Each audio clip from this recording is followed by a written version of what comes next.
Hello, नमस्ते and कॉनिचिवा। Welcome to Sandeep's classes.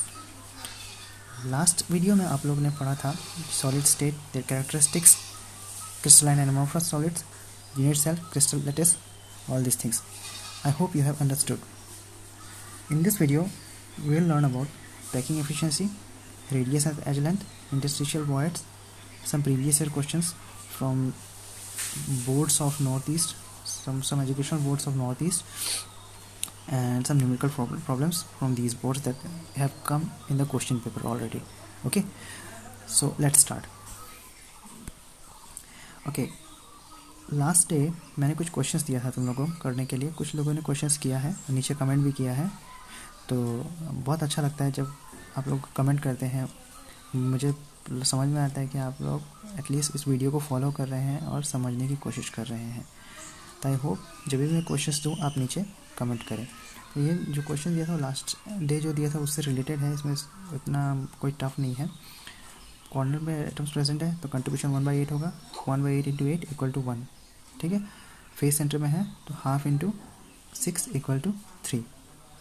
ठीक है, तो रेशियो हो गया x/y = 1:3। So formula of the compound is XY3। Similarly ये वाला कंपाउंड, तो लास्ट जिन्होंने वीडियो नहीं देखा है वो फर्स्ट वीडियो पहले देखें, उसके बाद ये देखें तो बहुत आसानी से समझ में आ जाएगा। ठीक है, तो आज के टॉपिक में चलते हैं।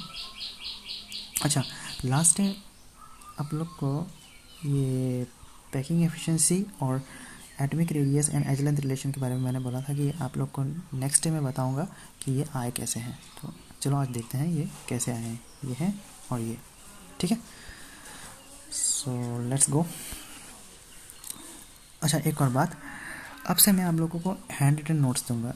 हैंड रिटन नोट्स देने से क्या होगा, आपको मेमोराइज़ करने में और रिमेंबर करने में, याद रखने में आपको आसानी होगा। क्यों? क्योंकि अगर इस टाइप के अगर डायग्राम रहते हैं, सपोज इस टाइप के डायग्राम रहते हैं, तो आप लोग पहले तो कॉपी में नोटबुक में ड्रॉ करना आपके लिए मुश्किल होगा। और एग्ज़ाम में ऑब्वियसली आप लोग ये डायग्राम तो बनाने वाले हैं नहीं, यही बनाएंगे ना। You will draw this diagram, this type of diagram, the handwritten diagram, because it will be easy for you to remember and memorize it and also draw in your exam. So from this video onwards I will be teaching you in a handwritten format, and obviously the PDF that will be given to you will be also in the handwritten format. Okay, so let's continue.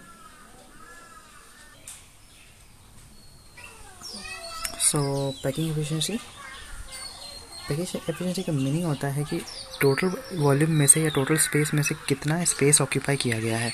ठीक है, so packing efficiency is defined as the fraction of the total space occupied by the particles in any mode. ठीक है, सो बहुत simple है। Packing efficiency हम लोग 3 type का unit cell के ऊपर हम लोग इसका पैकिंग एफिशिएंसी कैलकुलेट करेंगे। These are simple, BCC and FCC। ठीक है, तो सिंपल वाला ऑलरेडी असम बोर्ड 2019 में आ चुका है, इसको देखते हैं क्या कैसा होता है। So in this type particles occupy position only at corners, सिर्फ कॉर्नर्स पे पार्टिकल्स ऑक्यूपाई करते हैं। ठीक है, सो कॉर्नर्स पे ऑक्यूपाई करने की वजह से क्या हुआ कि इसका एज लेंथ हो जाता है A = 2r। कैसे होता है A = 2r? दो मॉलिक्यूल, 2 एटम हैं, 2 स्फीयर हैं, आपस में टच है। इसका रेडियस न्यूक्लियस से लेके आउटर स्फीयर तक, इसका भी रेडियस न्यूक्लियस से लेके इसका सर्कमफेरेंस तक। ठीक है, तो दोनों है R, दोनों मिला के क्या हुआ 2r। ठीक है, तो इस पर्टिकुलर एज लेंथ में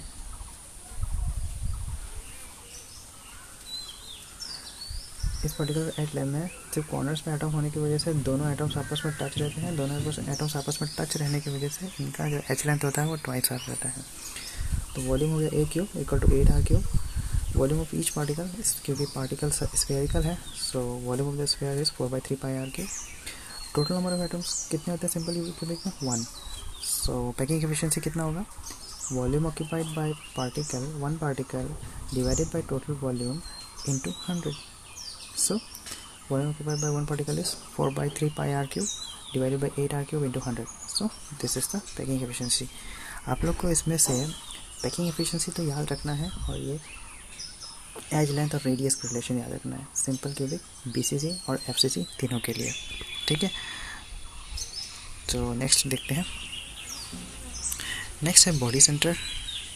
cubic structure, body centre cubic structure में बीसीजी में क्या होता है, कॉर्नर्स पे तो एटम्स रहता है प्लस एक सेंट्रल एटम रहता है बॉडी सेंटर पे, ठीक है, बॉडी सेंटर पे एटम रहता है। तो यहाँ पे एज लेंथ है ए, एज लेंथ होगा ए, क्यूब का एच का लेंथ है ए, और यहाँ पे जो ट्राइंगल है, in triangle A B C Pythagoras theorem apply करके हम लोग ए सी का वैल्यू कैलकुलेट कर सकते हैं। ए सी, ठीक है, ए सी का वैल्यू कैलकुलेट करते हैं A B square plus B C square. अब ए बी और बी सी दोनों ही एज लेंथ है, so A square plus A square that is A C square equal to twice A square.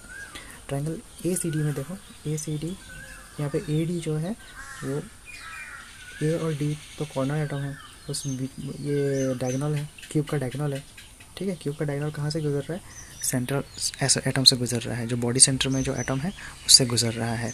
सो उस triangle ACD को यहाँ पे show किया गया है ताकि आप लोग इजीली समझ सको।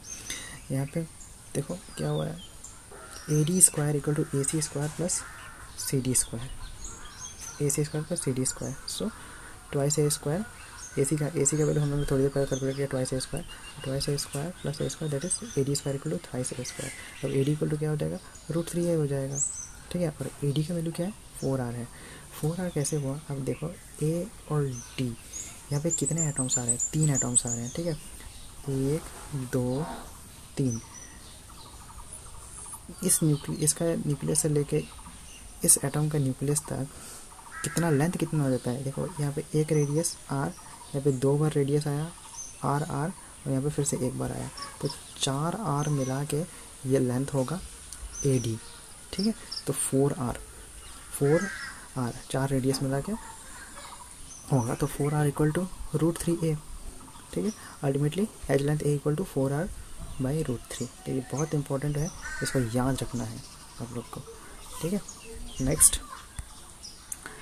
नेक्स्ट वॉल्यूम पहले के जैसा ए क्यूब, और अल्टीमेट ए का वैल्यू हम लोगों को पता है, तो यह आ गया volume of speech each sphere 4/3r cube, क्योंकि स्फीयर है तो ऑब्वियसली इसका ये फॉर्मूला 4/3 पाई r क्यूब होगा। और number of particles in unit cell in BCC में कितना होता है, 2 होते हैं। तो एक यूनिट सेल में कितना हो गया एटम्स, 2 हो गए, 2 एटम्स का वॉल्यूम ये हो गया, ठीक है। तो पैकिंग एफिशिएंसी कितना होगा, वॉल्यूम दोनों स्फीयर को volume divided by volume of the cube, ठीक है। ये इसलिए कैलकुलेट करके बहुत सिंपल न्यूमेरिकल है, कैलकुलेट करके हम लोग का आया 68%, ठीक है। नेक्स्ट सिमिलरली एफसीसी में क्या होगा, एफसीसी में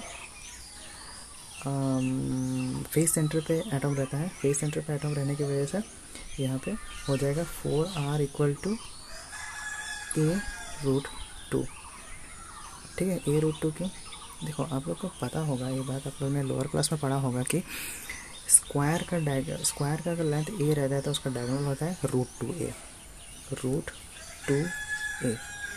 ठीक है। उसी तरह अगर क्यूब एक रहता है, उसका अगर हम लोग डायगोनल अगर मेजर करें, अगर इसका एज लेंथ अगर क्यूब का ए रहता है तो डायगोनल हो जाता है √3a। आपको याद रखना पड़ेगा, स्क्वायर का डायगोनल √2a, क्यूब का डायगोनल √3a। तो क्यूब का डायगोनल हम लोग को ऑलरेडी बीसीसी में मिल चुका है। यहाँ पे हम लोग को स्क्वायर का डायगोनल मिला है, तो स्क्वायर का डायगोनल देखो यहाँ पे, from triangle A B C, A C square equal to A B square plus B C square, Pythagoras theorem में अप्लाई हुआ है। सो एज लेंथ है ए और ए दोनों, ए बी और बी सी दोनों ही एज लेंथ है, so A square plus A square twice A square, A C equal to √2a, ठीक है। और 4r equal to √2a। 4r कैसे, फिर से वही 3 एटम्स हैं, तीनों एटम्स में से हर एक का न्यूक्लियस है, इस न्यूक्लियस से इस न्यूक्लियस तक का डिस्टेंस नापना है, मेजर करना है। सो यहाँ से लेके इस सेंट्रल न्यूक्लियस से लेके यहाँ तक का जो डिस्टेंस है वो क्या है, एक एटम का रेडियस है r। सिमिलरली यहाँ से लेके यहाँ तक का डिस्टेंस है r, और यहाँ पे कितना आ रहा है, 2 बार r पड़ा है, r और r, तो और 4r है, 4r है, ठीक है। तो 4r का रेडियस, 4r का डिस्टेंस 4r हो गया, AC का लेंथ हो गया 4r। So 4r equal to √2 है, ultimately a equal to 4r by √2। ये बहुत इंपॉर्टेंट है, इस फॉर्मूला को भी याद रखना है। तो वॉल्यूम ऑफ द क्यूब कितना हो गया, इतना।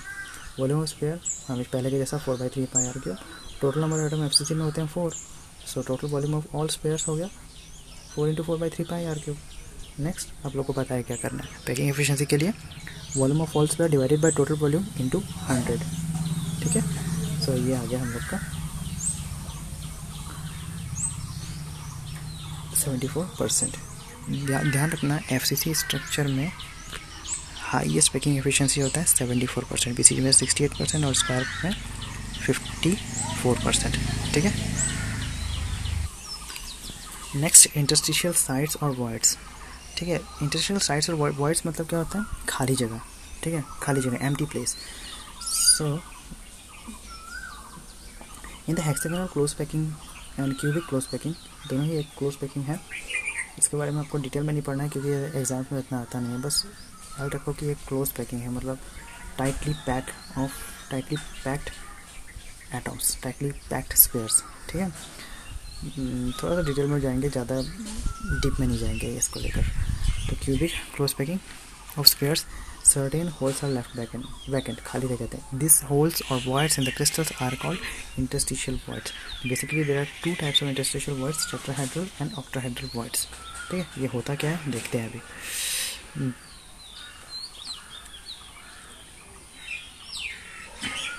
Tetrahedral voids क्या है, the vacant space among four spheres having tetrahedral arrangement in the tetrahedral void is called tetrahedral void। तो देखो यहाँ पे देखो 3 एटम हैं रखे हुए हैं, उसके ऊपर एक एटम ऊपर से रख दिया, एक एटम ऊपर से रख दिया, तो बीच में जो खाली जगह रह जाता है उसे बोलते हैं टेट्राहेड्रल वॉइड, ठीक है। और ऑक्टाहेड्रल वॉइड क्या है, नीचे 3 एटम है, 3 एटम के ऊपर और 3 एटम रखा, और रखा किस तरह है वो देखो, ठीक है। उसे रखने से बीच में जो जगह रह जाता है वॉइड बन जाता है, उसे बोलते हैं ऑक्टाहेड्रल वॉइड। टेट्राहेड्रल और ऑक्टाहेड्रल वॉइड में डिफरेंस है, ठीक है। तो this type of site is form at the centre of 6 spheres whose, यहाँ पे 4 स्पेयर होता है टेट्राहेड्रल में, यहाँ पे 6 स्पेयर्स है, whose centres lie at the vertices of the regular octahedron. Out of 6 sphere 3 belong to the second layer, ठीक है। ये समझने में कोई दिक्कत नहीं आना चाहिए क्योंकि बहुत ईजी लैंग्वेज में है, ठीक है। इसको हम और बेहतर तरीके से समझते हैं, रुको। तो ये है टेट्राहेड्रल वॉइड, इसमें देखो 4 एटम किस तरह, नीचे 3 एटम रखे हुए हैं और ऊपर 1 एटम है। इन एटम को मिलने के बाद बीच में जो खाली जगह रहता है उसे टेट्राहेड्रल वॉइड बोलते हैं। तो एक्चुअली एटम्स ऐसे नहीं रहते हैं, एटम्स एक दूसरे को आपस में टच करते हैं कुछ इस तरह, ठीक है, कुछ इस तरह टच करते हैं, बीच में जो खाली जगह रह जाता है उसे बोलते हैं टेट्राहेड्रल वॉइड। समझ में आया। और ये है ऑक्टाहेड्रल वॉइड, नीचे 3 एटम है, 3 एटम के ऊपर और 3 एटम रखे हुए हैं, सो ये हो गया बीच में ऑक्टाहेड्रल वॉइड, ठीक है।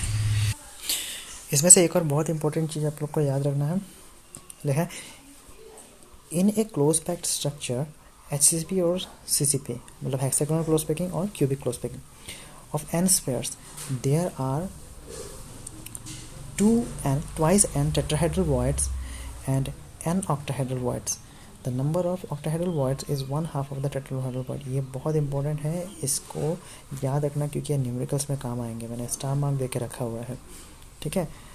मतलब अगर n स्पेयर्स है या n एटम्स है, ठीक है, तो 2 n tetrahedral voids होंगे, मतलब 2 टाइम्स, ठीक है। जितना भी स्पेयर्स रहेंगे उसके 2 टाइम्स रहेंगे tetrahedral voids, और जितना स्पेयर्स है एकदम सेम इक्वल ऑक्टाहेड्रल वॉइड्स रहेंगे। दैट मीन्स अगर एक एटम रहता है तो उसके लिए 2 टेट्राहेड्रल वॉइड रहेंगे और 1 ऑक्टाहेड्रल वॉइड रहेगा, दैट इज टोटल 3 वॉइड्स रहेंगे, उसमें से 2 टेट्राहेड्रल और 1 ऑक्टाहेड्रल। ये जैसे जैसे न्यूमेरिकल्स करेंगे आप लोग को समझ में आ जाएगा, ठीक है। चलो अब प्रीवियस ईयर क्वेश्चंस पे आ जाते हैं। जो ये वाला क्वेश्चन पर्टिकुलरली असम बोर्ड में 2017, 2019 एंड 2012 में आ चुका है, ठीक है। सो क्या क्वेश्चन है, एक compound forms hexagonal close packing structure, what is the total number of voids in 0.5 mole of it, how many of these are tetrahedral voids, ठीक है। बहुत सिंपल क्वेश्चन है। इसमें देखो करना क्या है हम लोग को, एक एटम्स में कितना नंबर ऑफ एटम्स कितने रहते हैं? एक मोल में नंबर ऑफ एटम्स रहते हैं इतना, Avogadro number of atoms 6.022 into 10⁻23। ठीक है, तो 0.5 मोल में कितने रहेंगे? हाफ रहेंगे ऑब्वियसली। ठीक है, तो ऑक्टाहेड्रल बॉन्ड्स कितने? मैंने जैसे बोला था कि जितने एटम्स हैं उतने ही ऑक्टाहेड्रल बॉन्ड्स रहते हैं, लेकिन टेट्राहेड्रल बॉन्ड्स 2 टाइम्स रहते हैं। ठीक है, सो number of octahedral voids will be this much and number of tetrahedral voids will be 2 times of the number of spheres. So इतना होगा, तो टोटल नंबर ऑफ voids हो गया इतना, सिंपल। ठीक है, next question. This is a very simple question that has come in 2012 Assam board. How many atoms can be assigned to unit cell if an element forms a BCC, body center unit cell, or a face center unit cell FCC। ठीक है, तो ये exam में आ चुका है, बहुत simple है। इसमें हम लोग बस टोटल नंबर ऑफ एटम्स बताते हैं कितना होना है और कैसे होते हैं, कैलकुलेट करके बताना है। तो BCC में क्या होता है? नंबर ऑफ एटम्स रहते हैं, total number of atoms corners पे। BCC में कहाँ एटम्स रहते हैं? कॉर्नर पे रहते हैं और सेंटर पे रहते हैं, बॉडी सेंटर पे रहते हैं। तो कॉर्नर्स पे रहते हैं, उनका कंट्रीब्यूशन होता है 1/8, तो 1/8 इंटू 8 इक्वल टू 1। और बॉडी सेंटर पे है रहता है एक एटम, तो एक, तो टोटल नंबर ऑफ एटम हो गया 1 + 1 इक्वल टू। FCC में क्या है? कॉर्नर्स पे तो एटम रहते हैं प्लस फेस सेंटर में भी एटम रहते हैं। फेस सेंटर के एटम्स का कंट्रीब्यूशन कितना रहता है? हाफ। ठीक है, और टोटल एटम्स रहते हैं 6 फेसेस रहते हैं, 6 फेसेस पे 6 एटम्स रहते हैं। So number of atoms present at face corner is half into 6 equal to 3। So total number atom equal to 1 + 3 equal to 4। ये लास्ट वीडियो में आप लोगों ने देख चुका है, सो को समझने में इतना प्रॉब्लम नहीं होगा। ठीक है, next question. Which of the following has highest packing efficiency? Simple, cubic, body centre और हेक्सागोनल। तो हेक्सागोनल इक्वल टू FCC रहता है, इक्वल टू CCP रहता है। ठीक है, तो आपको याद रखना है कि FCC हो, CCP हो या HCP हो, हेक्सागोनल क्यूबिक क्लोज पैकिंग या फेस सेंटर क्यूबिक, सबसे हाईएस्ट पैकिंग एफिशिएंसी इनका ही होता है 74%। So this is the right answer. ठीक है, next, for 1 mole of close packed structure how many octahedral tetrahedral voids are present? So 1 mole close pack structure के लिए 1 mole close pack structure के लिए ऑब्वियसली 1 मोल ऑक्टाहेड्रल वॉइड्स रहेंगे and 2 mole tetrahedral voids रहेंगे। ठीक है, this question has come in the Assam board, these 2 questions. Next question has come in the Nagaland board as well as in the Assam board. Mention the number of units present in the BCC unit cell. You know very well the answer is 2. Next question, write 2 differences between crystalline solids and amorphous solids.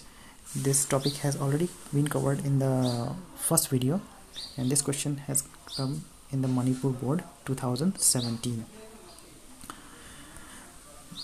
Okay, next, the number of tetrahedral voids in the unit cell of a face center cubic lattice of similar atom is, इसका कितना रहता है? Tetrahedral voids देखो, face centre FCC में number of atoms कितने रहते हैं? Face centre में नंबर ऑफ एटम्स रहते हैं 4, तो 4 रहेंगे। तो टेट्राहेड्रल वॉइड्स कितने रहेंगे? टेट्राहेड्रल वॉइड्स रहेंगे 2 × 4 इक्वल टू 8।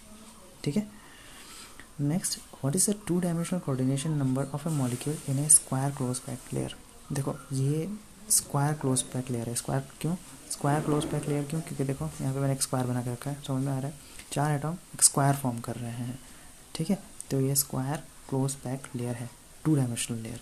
इसमें कोऑर्डिनेशन नंबर एटम का कितना रहता है? कोऑर्डिनेशन नंबर मतलब ये होता है कि coordination number of an atom is a number of atom in a close contact with it. एक पर्टिकुलर एटम को डायरेक्टली कितने एटम टच कर रहे हैं? How many atoms are touching a particular atom directly? So यहाँ पे देखो मैंने मार्क करके रखा है 1 2 3 4। एक पर्टिकुलर एटम को 4 एटम टच कर रहे हैं, सो उसका कोऑर्डिनेशन नंबर होता है 4। ठीक है, ये क्वेश्चन मेघालय बोर्ड में आ चुका है। अब कोऑर्डिनेशन 6 का आ जाएगा तो क्या करोगे? सॉरी, अगर हेक्सागोनल क्लोज पैकिंग का आ जाएगा तो क्या करोगे? हेक्सागोनल क्लोज पैक में क्या रहता है? एक एटम को 6 एटम टच कर रहे होते हैं। ठीक है, 6 एटम टच कर रहे होते हैं, तो 1 2 3 4 5 6, तो coordination number will be 6 in two dimensional HCP। If you like the content, then please subscribe this channel and press the bell icon to get the notifications of the latest videos instantly. And do not forget to like and share with your friends. देखो, next question. In a face-centered cubic unit cell, the edge length is, this question has come in Meghalaya board 2018. It's very simple. If you remember the edge length and radius relation, then you can easily answer this question. For your convenience, I have drawn this diagram here. You can easily relate with this diagram and find the answer. Okay, in which pair is the most efficient packing present? We all know that in HCP, FCC and CCP there is highest packing efficiency, so it has most efficient packing. Okay, the fraction of the total volume occupied by the atoms present in a simple cubic is, so it is pi by 6. How it pi by 6? In the simple cube में क्या होता है? Volume of each sphere. We know that only one sphere is there, only one atom is there in case of simple cubic structure unit cell. ठीक है? So packing fraction of the total volume, how much volume has been occupied out of the total volume, will give you the answer. So volume of one sphere is 4 by 3 pi r cube and total volume is 8 r cube. Let's find out the fraction. By dividing it, we get pi by 6. So answer is pi by 6. Next question. What are the coordination number of sodium positive and chloride in NaCl? So coordination number is 6. Okay. In FCC, the coordination number is 6 and NaCl forms the FCC structure. Next, what is the formula of a compound in which the element Y forms cubic close packed lattice and atoms X occupy 1/3 of the tetrahedral void? This question has come in Assam board 2019 and this is very important. This type of question usually repeats. Okay.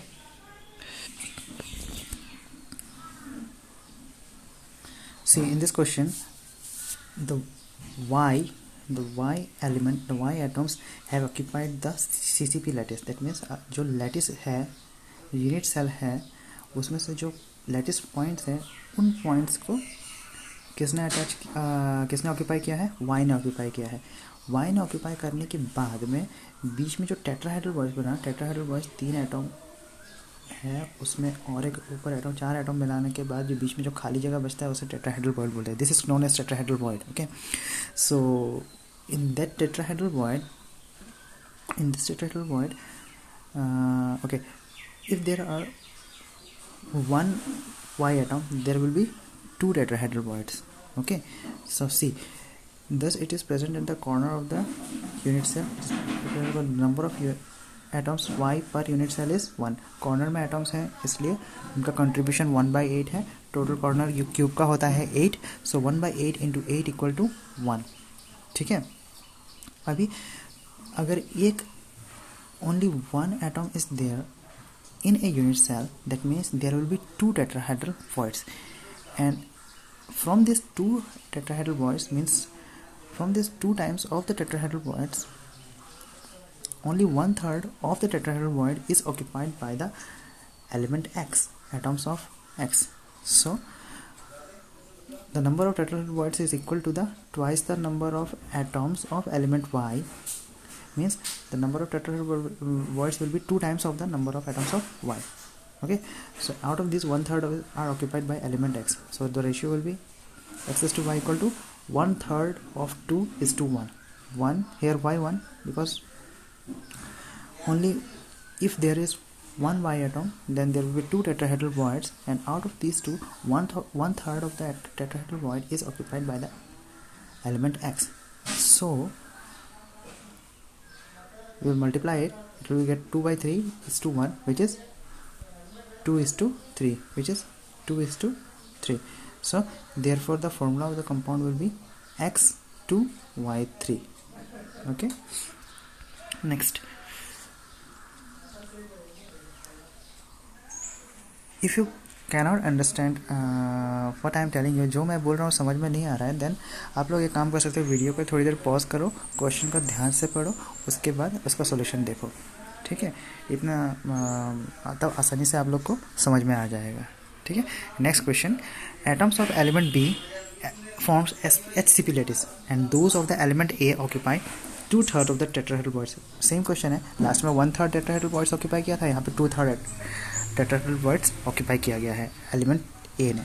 ठीक है, सो B ने जैसे कि lattice form किया है, B has form the lattice, it will occupy the corner positions, and if it will occupy the corner positions then it will be 1, total number of atoms will be 1 out of, if total number of atoms is 1, so there will be 2 tetrahedral voids and 2/3 of the tetrahedral voids are occupied by A, so the ratio will be this 4/3:1, that is 4:3. The formula of the compound is A4B3. Okay, this question has come in 2017 and 2015, so very easy questions, you can understand well. Friends, we will be covering questions from each and every board of the Northeast India. So जब भी कोई भी questions आएंगे north east India में boards में, तो आप लोग को यहाँ पे उस क्वेश्चन का एक्सप्लेनेशन आराम से मिल जाएगा। ठीक है, so if you want the PDF of this handwritten notes, then I can give you the PDF. You can see the link of the PDF below in the description. Okay, next question, calculate atomic radius of elementary silver which crystallizes in the face center cubic lattice with unit cell edge length 4.086 into 10 to the power minus 10 meter. This question has come in 2016 in Assam board. Okay, so try to understand the question. What has been asked? Calculate the atomic radius. You have to calculate the radius of the sphere, the radius of the atom, which crystallizes in FCC lattice. In FCC lattice, you know that there are atoms at the corners, okay, and also atoms at the face center. So this is the cube. You have the atoms at the face center as well as in the corners. So here the formula will be 4R equal to A root 2, the relation between edge length and the radius. Okay, so for FCC lattice we know 4R equal to A root 2, where R is the radius of the atom and A is the edge length. R equal to A root 2 by 4 and this A by 2 root 2. Edge length. The edge length has already been given in the question. Just put the edge length, value of the edge length, you will get the radius. Okay, so we have got 1.45 into 10 to the power minus 10 meter, which is 1.45 angstrom. Okay, here I have given, you know that 1 angstrom equal to 10 to the power minus 10 meter, so ultimately the answer is 1.45 angstrom. Okay, very simple question. This type of question usually comes in the board exams. Next question, gold atoms. Here the atomic radius is equal to this. Okay, crystallizes in a face centered unit cell. What is the length of the side of the cell? Here in the earlier question, the edge length has been given and you have to calculate the radius. Here the radius is given and you have to calculate the edge length. Since it is an FCC lattice, you will have the same formula, 4R equal to A root 2, and you have to calculate the edge length A. Just modify the formula, A equal to 4R by root 2, you will get the, put the value of R, you will get the answer. Okay, so you have got 0.407 nanometers. This question has come in the Meghalaya board in 2017. So the chances of repetition of questions are obviously there, so you must follow the questions. If the questions are not repeated, then the similar type of questions will come with the changed values, so you can easily follow this. Okay, next question, aluminum crystallizes in a cubic close packed structure. Its metallic radius is 125 picometers. What is the length of the side of the unit cell? Similar type of question is there. Here the radius, metallic radius is given, radius of the sphere is given, radius of the atom is given, and you have to calculate the edge length A. Okay, side of the unit cell. So since it is an CCP lattice is FCC lattice. Remember, CCP is equal to FCC. Many students get confused. बहुत student confuse हो जाते हैं कि CCP FCC क्या है, पर CCP FCC एक ही चीज़ है. इनका जितने भी फॉर्मूला मिलेंगे सब जो FCC में अप्लाई होंगे वही CCP में अप्लाई होंगे. ठीक है. So here 4r equal to a root 2, then a equal to 4r by root 2. We'll put the value of r here and we'll get the answer. We get 353.6 picometer. Okay.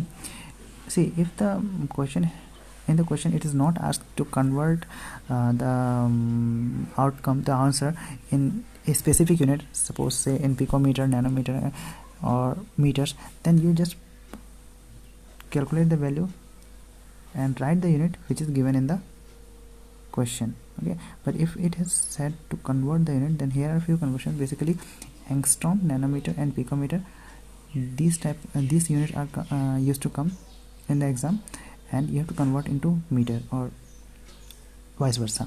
Okay. So here are the following conversions. Do not get confused. Here 1 meter equal to 10 to the power 10 angstrom. So 1 angstrom will be 10 to the power minus 10 meter. 1 meter equal to 10 to the power 9 nanometer. So 1 nanometer equal to 10 to the power minus 9 meters. 1 meter equal to 10 to the power 12 picometer. So 1 picometer equal to 10 to the power minus 10 meters. Okay. So remember, kindly remember this. Okay. So the paperwork has come. Some of you have already completed the paperwork in the last video. I hope in this video you will also complete the paperwork. The paperwork were very similar to the questions that you have already covered in this video. So just watch, just see this question, and if you get the answer, please comment in the comment box. ठीक है. अगर आप लोग comment करेंगे तो मुझे समझ में आएगा कि हाँ आप लोग को समझ में आ रहा है जो मैं पढ़ा रहा हूँ. ठीक है. और इस तरह मैं और भी वीडियो बनाते रहूँगा जिससे कि आपको बोर्ड्स के जितने भी पेपर हैं सब कंप्लीट हो जाए.